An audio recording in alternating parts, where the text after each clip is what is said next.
Actually యుద్ధానికి India పరోక్షంగా fund చేస్తుందని చెప్పి అమెరికా ఆరోపిస్తోంది. రష్యా నుంచి ఆయిల్ కొనుక్కుని ఇండియా రష్యాకి బాగా డబ్బులు పే చేస్తుంది. ఆ డబ్బులతోనే రష్యా యుద్ధం కొనసాగిస్తుంది అని చెప్పి అమెరికా ఆరోపణ అన్నమాట. దాంతోపాటు మిడిల్ ఈస్ట్లో కూడా ఇంకా ఇజ్రాయెల్ గాజా ఆక్యుపేషన్ ప్లాన్కి సంబంధించి ఇలా రకరకాల అంశాలు చర్చలో ఉన్నాయి.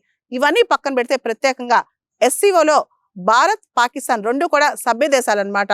రీసెంట్గా జరిగిన పెహల్గామ్ టెర్రర్ అటాక్, ఆ తర్వాత జరిగిన ఎపిసోడ్స్, ఇవన్నీ అసలు ఎస్సీఓలో ఫైనల్ డిక్లరేషన్లో పెహల్గామ్ టెర్రర్ అటాక్ని ఖండిస్తారా లేదా, ఇది కూడా పెద్ద క్వశ్చన్ అనమాట. ఇవన్నీ కూడా చర్చలోకి వచ్చే అవకాశం ఉంది.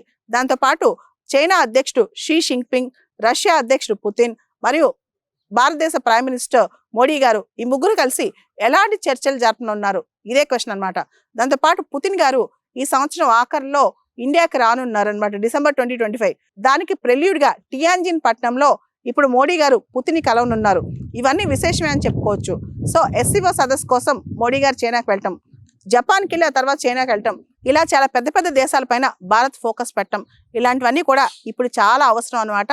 మనకి ఈ రిలేషన్షిప్ అనేది జపాన్ కావచ్చు, చైనా కావచ్చు, రష్యా కావచ్చు, అమెరికాని కౌంటర్ చేయాలన్నా, అమెరికా ఒత్తిడి తట్టుకోవాలన్నా ఇండియాకి ఇప్పుడు ఈ దేశాలు అవసరం అనమాట.